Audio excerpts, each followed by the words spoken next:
Assalamualaikum warahmatullahi wabarakatuh. Apa kabar sobat DHC sekalian? Kembali berjumpa dengan saya Denny Hakim di Denny Hakim Channel. Bagi Anda yang baru bergabung, jangan lupa klik like, share, comment, and subscribe agar channel ini terus berkembang. Sobat DHC sekalian, pada video kali ini kita akan membahas tentang konspirasi orang Yahudi dalam meracuni Rasulullah Shallallahu Alaihi Wasallam. Setelah kaum Yahudi kalah dalam perang Khaybar, kemudian menyerah, Rasulullah memberikan kebebasan untuk tetap tinggal di tanah kelahiran mereka dan melanjutkan pertaniannya. Hanya saja sesuai dengan kesepakatan yang sudah mereka ikat antara kaum muslimin dan kaum Yahudi, umat Islam berhak menerima sebagian dari hasil pertanian mereka. Setelah Rasulullah SAW merasa kondisi telah aman karena sudah menaklukkan Khaybar, tiba-tiba muncullah Zainab binti Al-Harith, istri Salam bin Mishkam, di hadapan beliau sambil menyodorkan daging domba yang sudah dipanggang. Sebelumnya Zainab binti Al-Harith pernah menanyakan bagian mana dari daging domba yang paling disukai Rasulullah. Ada yang mengabarkan kepadanya bahwa beliau menyukai bagian paha bagian depan. Maka ia membubuhkan racun sebanyak-banyaknya pada bagian domba tersebut dan bagian tubuh domba yang lain, lalu menyodorkannya kepada Rasulullah SAW setelah memanggangnya. Makanan beracun yang dihadiahkan kepada Rasulullah merupakan motif balas dendam yang dilakukan oleh Zainab untuk membunuh Rasulullah dan para sahabat. Setelah suaminya terbunuh dalam perang Khaybar, Zainab tidak memiliki cara lain untuk membunuh Rasulullah selain dengan cara memberi makanan beracun. Rasulullah ketika itu duduk berdampingan dengan sahabat Bashar bin Barra bin Ma'rur ketika makanan itu dihidangkan kepadanya dan para sahabat.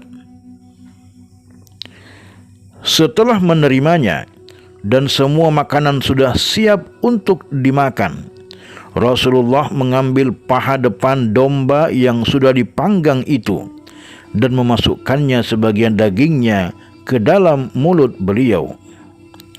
Rasulullah menggigit untuk satu kunyahan, namun kemudian memuntahkannya lagi dan tidak menelannya.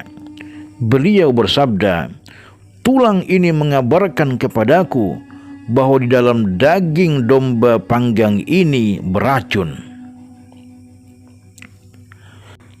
Sobat DHC yang dimuliakan Allah Subhanahu wa taala, itulah salah satu mukjizat Rasulullah SAW.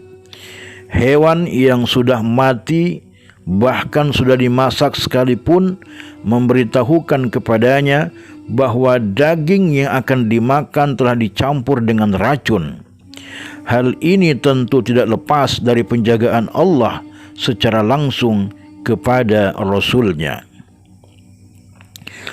Di saat yang bersamaan, Bashar bin Barra justru langsung memakan daging yang dicampur dengan racun tersebut, mengunyah dan menelannya hingga ia meninggal karenanya. Kemudian beliau memerintahkan untuk memanggil Zainab binti Al-Harith. Setelah ditanya, ia mengakui perbuatannya. Lalu Rasulullah SAW menanyakan kepada Zainab binti Al-Harith, "Apa yang mendorongmu berbuat seperti itu?" tanya beliau.